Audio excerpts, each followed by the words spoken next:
अवधारणा और फिर उसके बाद चुनौतियां। तो देखिए, सबसे पहले तो जोड़, हम जब पहली बार बच्चे से आ रहे हैं, पहली बार बच्चे से मिल रहे हैं फर्स्ट टाइम, और हम बात कर रहे हैं जोड़ की। फर्स्ट टाइम से मेरा मतलब है जोड़ सिखाने के समय। आज मुझे बच्चों से जोड़ सिखाना है पहले दिन। तो पहले जोड़ तो देखिए, आंशिक जोड़ तो बहुत दूर की बात है।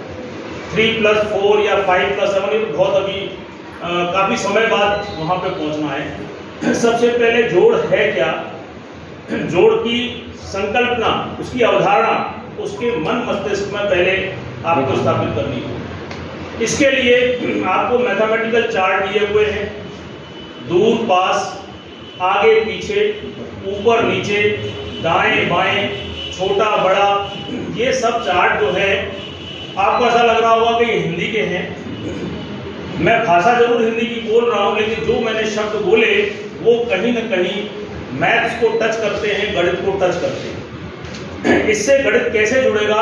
सबसे पहले इन शब्दों को गणित से आपको जोड़ना, या इन शब्दों से गणित कहाँ पैदा हो रहा है या कहाँ बन रहा है, उसको आपको बच्चे को बताना होगा। जैसे मैं बच्चे से कहूँ कि ये मेरे हाथ में, दो हाथ में स्केच पेन है, कुछ इस मुट्ठी में भी है, इस मुट्ठी में भी, ठीक है। अब मैं इन दोनों को यहाँ पे ढेर करता हूँ, तो आप मुझे बताइए इस मुट्ठी से ये ढेर ज़्यादा है, इस मुट्ठी से ये ढेर ज़्यादा है या कम है? बिना किसी लाग लपेट के बच्चा बिना मैथमेटिकल माइंड के एक साधारण सोच के साथ कहेगा कि ये क्या है, ज़्यादा है। और ज़्यादा शब्द जो है हिंदी का, वो कहीं ना कहीं मैथ्स के जोड़ की तरफ इशारा करता है।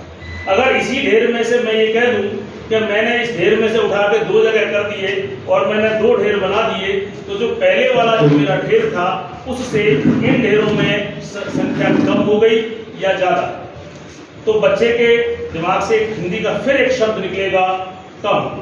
तो वो कम जो है कहीं ना कहीं हमारे गणित के घटाव की ओर ले जाना।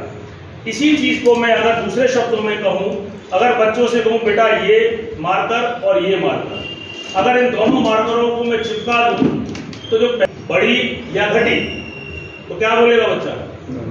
मैं गणित की बात नहीं, एक सिंपल भाषा में बोलेगा कि मासा बढ़ गई या लंबी हो गई। तो कहीं ना कहीं छोटी छोटी लंबाइयों को चिपका कर बड़ी लंबाई करना कहीं ना कहीं हमारे जोड़ को अंकित करता है। अगर मैं, तो देखिए, छोटा बड़ा हो गया, छोटा मतलब छोटा और लंबा, ये छोटे छोटे दो टुकड़े तोड़े मैंने, और ये एक लंबा। तो कहीं ना कहीं दो छोटे छोटे टुकड़ों को जब हम जोड़ते हैं और उसकी लंबाई बढ़ती है, तो वह भी कहीं ना कहीं जोड़ की संकल्पना को स्पष्ट करता है। अगर मैं कहूँ कि आपके पास एक इतनी बड़ी रॉड है और इसको मैं दो टुकड़ों में तोड़ दूं, और जो दोनों जो टुकड़े मेरे टूटकर बने वो पहले वाली रॉड से छोटे बने या बड़े बने, निश्चित रूप से वो अपनी परिवेशीय भाषा के ज्ञान से सीधा सीधा कह देगा कि ये छोटे हो गए। कहीं ना कहीं छोटा हमारा जो है घटाव की तरफ इशारा करता है। इसी चीज को अगर मैं ऐसे दिखाऊं कि ये एक, मान लो एक पेड़, एक पेंसिल है और उसके पीछे मैंने एक पेंसिल और लगा दी, तो कहीं ना कहीं जो इस तरह की संकल्पना थी वो इस तरह की हो गई, और वो कैसी हो गई, ऊंची और नीची। ये आपकी छोटी हो गई और ये आपकी क्या हो गई, ऊंची। मतलब नीचा ऊंचा वाला कॉन्सेप्ट भी कहीं ना कहीं जोड़ घटाव की तरफ ले जाता है। इसीलिए उन सभी चार्टों को मैथमेटिकल चार्ट, गणितीय चार्ट कहा गया। इतनी काउंसलिंग के बाद, इतने प्रयासों के बाद, ये सारा प्रयास आपने जोड़ तक बच्चे को जोड़ जैसी संकल्पना को समझने के लिए केवल तैयार किया है। अभी जोड़ तक तो हम पहुंचे नहीं है, केवल उसके माइंड को हमने तैयार किया है कि अब मेरा बच्चा जोड़ समझने के लायक है। अब बात आती है जोड़ की चुनौतियों की। आपके सामने कई सारी चुनौतियां आई। जैसा आपने खुद ने कहा कि अगर हम हॉरिजॉन्टल रो में अगर जोड़ को लिखते हैं, खास तौर पर 2 अंक और 3 अंक को, तो बच्चा उसको जोड़ने में असुविधा महसूस करता है। सर ने भी जोड़ से संबंधित एक अच्छा सा उदाहरण देकर के जोड़ की जो हासिल वाली चुनौती को बताने का प्रयास किया। देखिए, एक हासिल वाली चुनौती को मैं भी अपने शब्दों में आपके समक्ष रखने की कोशिश कर रहा हूँ। वैसे देखिए, अगर आप 2 अंक या 2 अंक से अधिक जो संख्याएं हैं अगर उनका इकाई, दहाई और सैकड़ा से बच्चे को समझा देते हो और बच्चा समझ जाता है तो जोड़ से संबंधित सारी समस्याएं आपकी क्या हो जाएंगी, अपने आप स्वतः सॉल्व हो जाएंगी। लेकिन वो एक थोड़ी भारी भरकम प्रक्रिया है। अगर देखिए हासिल वाले सवाल को ऐसे समझाएं तो शायद बच्चा अच्छा समझ पाए।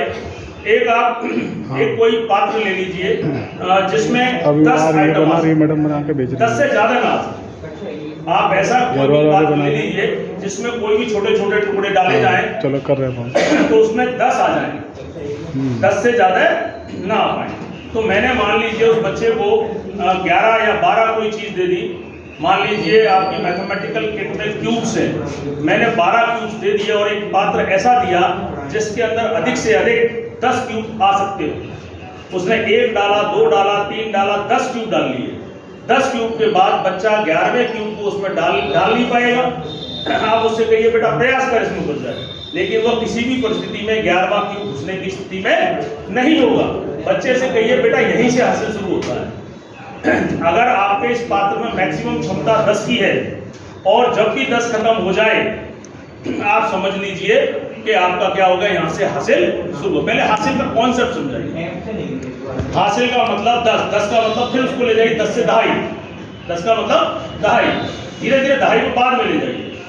अब मैंने जोड़ दे दिया, मान लो 19 प्लस 17, 19 प्लस 17, पीछे क्या आया, 9 आया और 7 आया। मैंने 2 ढेर दे दिए क्यूब्स के या कंकड़ के पत्थर के जो भी हो, 9 दे दिए और 7 दे दिए। उस बच्चे से कहा कि ये आपका एक पात्र है, उसमें डालते जाओ। इस पात्र की क्षमता क्या होनी चाहिए, 10। 1 डाला, 2 डाला, 3 डाला, 4, 9 इसमें पूरे पड़ गए, इसमें से भी 1 पड़ गया, यह पात्र भर गया, यह आपका हासिल है, यह आपका हासिल है। और जो बच गया फिर 9 और 7 जोड़ने, तो इसमें कितने आ गए, 10 आ गए, बचे कितने, 6, नीचे 6 तो बचेंगे। ये आपके जोड़ का जो नीचे का आपका इकाई का अंक है वो 6 हो गया।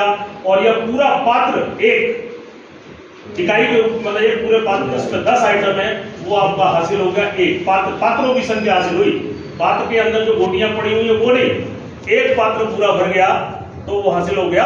देखिए अधिक से अधिक आपके पास 2 संख्याएं बड़ी से बड़ी क्या हो सकती है, 9, इससे बड़ी तो मिलेंगी नहीं।